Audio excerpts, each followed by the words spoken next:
Good evening सभी को। नमस्कार। आज हम लोग संधि के बारे में पढ़ेंगे और संधि की ऐसी परिभाषा होगी जो एक बार आप देखने के बाद कभी भूलेंगे नहीं। ऐसी परिभाषा बताएंगे कि जो आपके दिमाग में चलता है कि संधि है क्या, कैसे इसको जो है हम याद करें, कैसे संधि की पहचान करें। तो आज हम इसकी ऐसी परिभाषा बताएंगे कि आप कभी नहीं भूलेंगे। संधि की अगर कोई चर्चा करता है या कोई संधि के बारे में पूछता है तो आपके दिमाग में तुरंत है संधि तो क्या है, आप बताते हैं संधि तो ऐसे होती है। देखो, हिंदी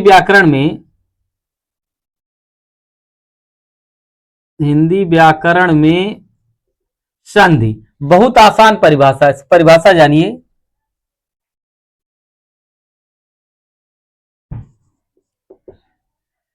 पहले इसकी परिभाषा जानिए। कह रहा है कि एक सूत्र है इसका कि पाणिनि का जो संस्कृत व्याकरण सूत्र है परसन्निकर्षः संहिता, जिसका अर्थ है कि दो वर्णों के बीच अत्यधिक निकटता को संहिता कहते हैं।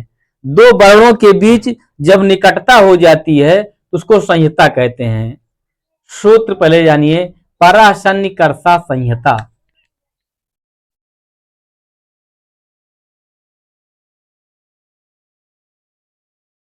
परसन्निकर्षः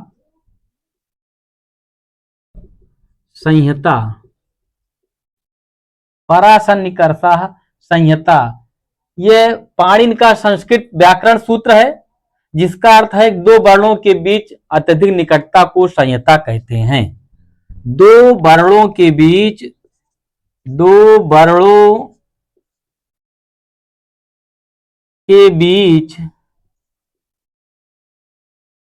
अत्यधिक निकटता को संहिता कहते हैं। संहिता कहते हैं। जो आप व्याकरण या कुछ भी हमारे YouTube चैनल के माध्यम से पढ़ते हैं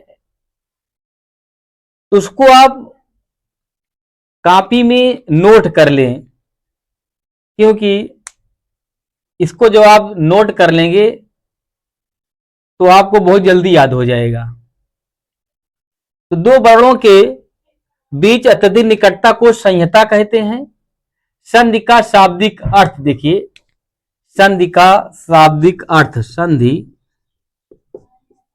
संधि का शाब्दिक अर्थ, संधि का शाब्दिक अर्थ क्या होता है कि मेल या जोड़ होता है। जब दो शब्दों के निकट आने पर पहले शब्द का अंतिम वर्ण और दूसरे शब्द का प्रथम वर्ण मिलकर एक हो जाते हैं तो उन दोनों वर्णों के मेल या जोड़ से जो विकार का मतलब होता है परिवर्तन उत्पन्न होता है, वह संधि कहलाता है, यानी कि संधि कहलाती है। लिखिए कि मेल या जोड़,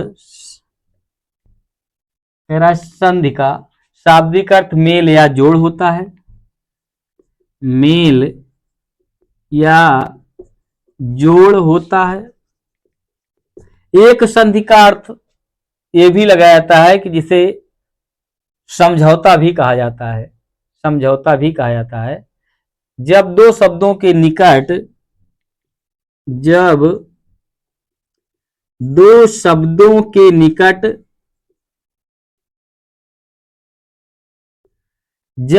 शब्दों के निकट आने पर पहले शब्द का अंतिम वर्ण, आने पर पहले शब्द का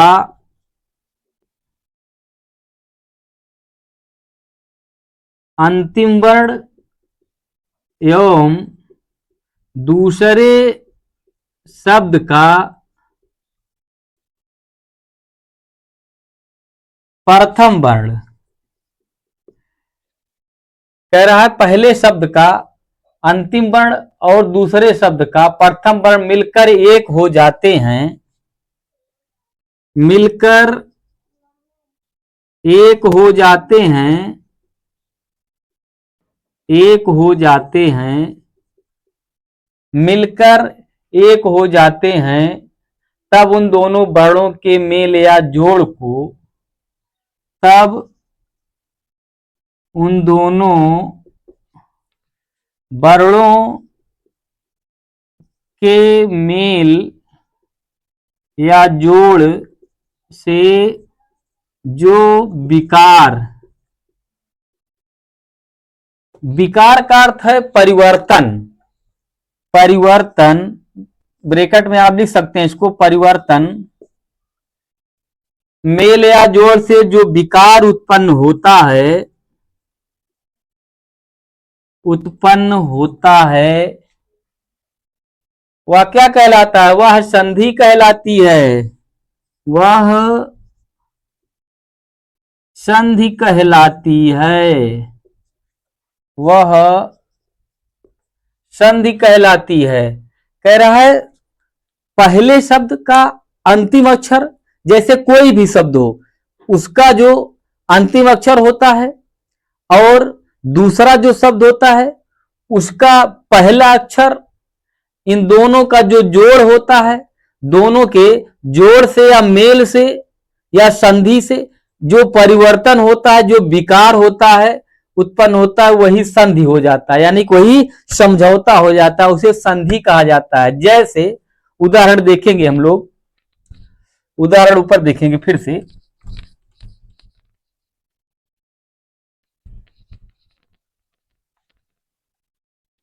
देखिए जैसे कह रहा है मत धन अनुसार, जैसे मत धन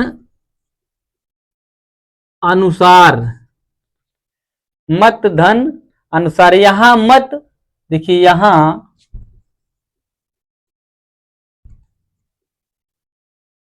मत, मत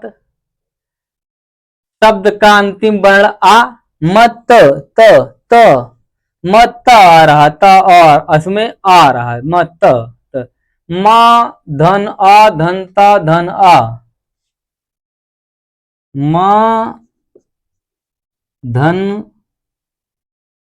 त धन, मां धन आ, मत, मां धन आ धन ता धन आ, कह रहा है मां धनता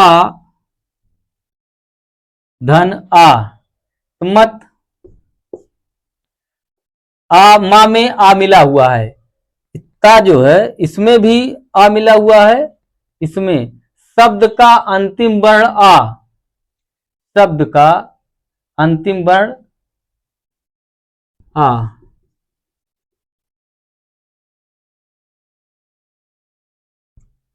अंतिम वर्ण आ, इसमें ता का अंतिम वर्ण आएगा, छोटा आएगा, मत, मत त, कुछ भी बोलने से उसमें कोई न कोई स्वर जरूर जुड़ा रहता है। जितने व्यंजन होते हैं वो बिना स्वर की सहायता से आप बोल ही नहीं सकते। व्यंजन को बोलने के लिए स्वर का सहारा लेना पड़ता है। जितने भी व्यंजन होते हैं वो बिना स्वर की सहायता से नहीं बोले जा सकते। इसलिए संधि में यहां त में आ जुड़ा हुआ है जो गुप्त में है। म त आ रहा है, म में आ, त में आ रहा है, मत।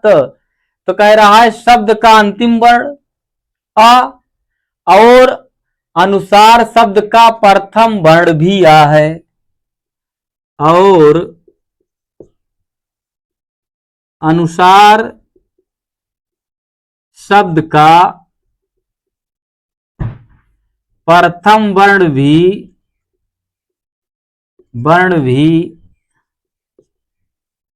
आ है। देखिए अनुसार में आ है, यानी बताया गया था इसके पहले कि पहले शब्द का अंतिम वर्ण और दूसरे शब्द का प्रथम वर्ण। पहले शब्द का ये अंतिम वर्ण है और ये दूसरे शब्द का पहला वर्ण यानी कि प्रथम वर्ण। इन दोनों का जो जोड़ होता है, इन दोनों के जोड़ से जो विकार होता है, जो परिवर्तन होता है, वही संधि कहलाता है। तो कह रहा है कि दूसरे शब्द का प्रथम वर्ण भी आ है, इसलिए आ धन आ का जोड़ करने या मेल करने पर, आ धन आ का जोड़ करने या मेल,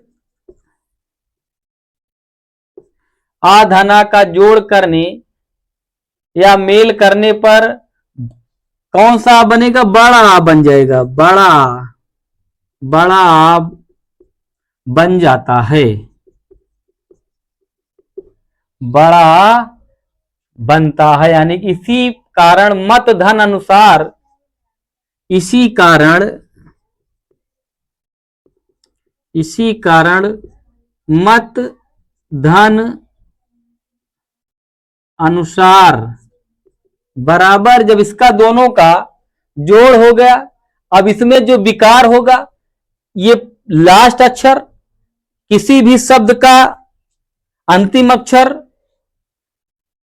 पहले शब्द का और दूसरे शब्द का प्रथम अक्षर जो होता है, इन दोनों का जो जोड़ होता है, उससे जो विकार उत्पन्न होता है, उसी को संधि कहा जाता है। उदाहरण देखिए इसको, मत का पहला अक्षर आ का, यानी कि पहले शब्द का दूसरा अक्षर और दूसरे शब्द का पहला अक्षर, इसमें भी आ रहा है मत आ, इसमें आ पहले से, दोनों अगर जुड़ जाएगा तो बड़ा आ बन जाता है। जब बड़ा आ बन जाएगा तो देखिए क्या बन जाएगा, यहां मत धन अनुसार की संधि मता मता, यानी कि बड़ा हो गया, जिसपे मतानुसार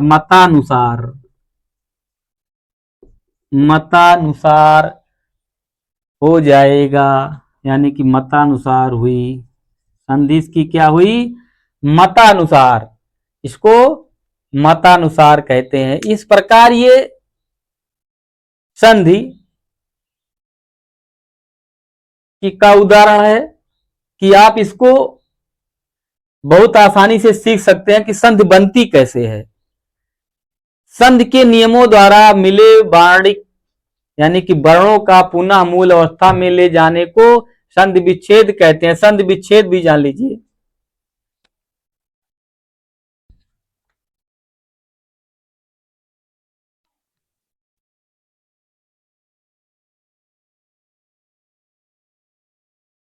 कहता है संधि के नियमों द्वारा, संधि के नियमों द्वारा मिले वर्णों का पुनः मूल अवस्था में, मिले वर्णों का पुनः मूल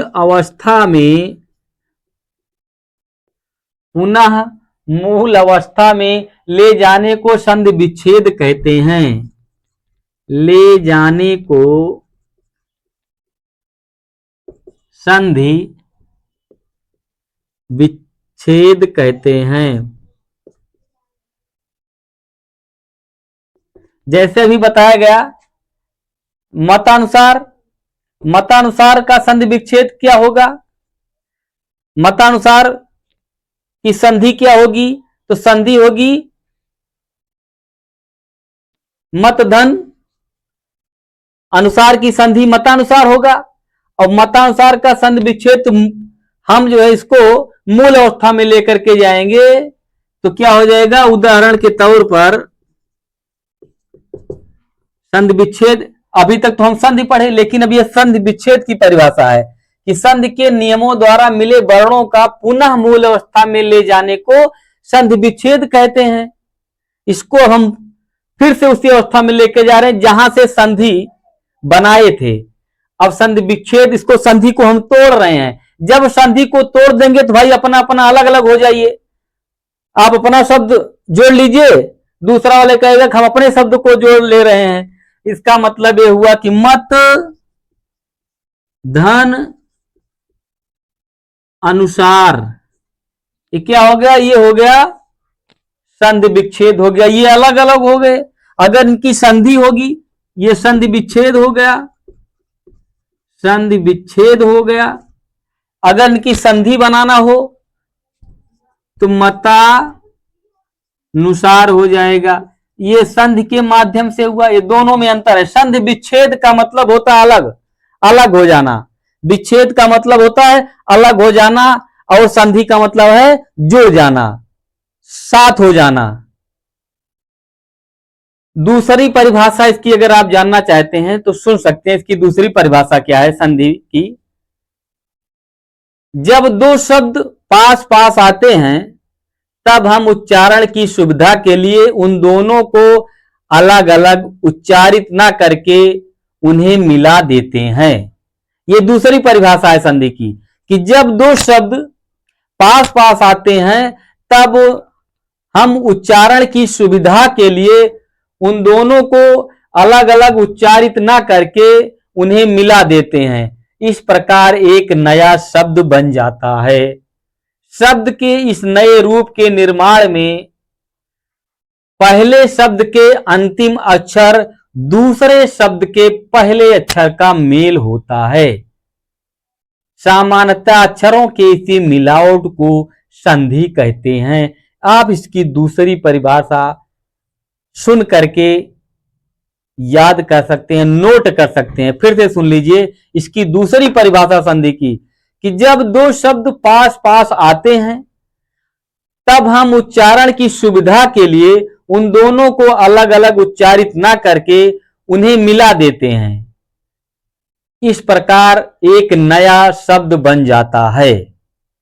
शब्द के इस नए रूप के निर्माण में पहले शब्द के अंतिम अक्षर दूसरे शब्द के पहले अक्षर का मेल होता है।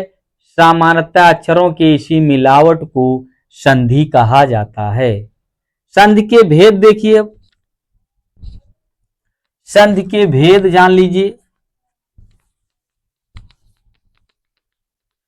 संधि के भेद, संधि के भेद, संधि के मुख्यतः तीन भेद होते हैं। संधि मुख्यतः तीन प्रकार की होती है, तीन प्रकार की होती है। नंबर एक स्वर संधि, नंबर एक स्वर संधि, नंबर दो व्यंजन संधि,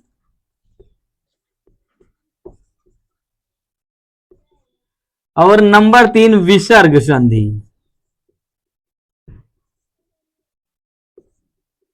विसर्ग संधि, ये तीन प्रकार की संधियां मुख्यतः पाई जाती हैं, यानी कि तीन प्रकार की संधि होती है।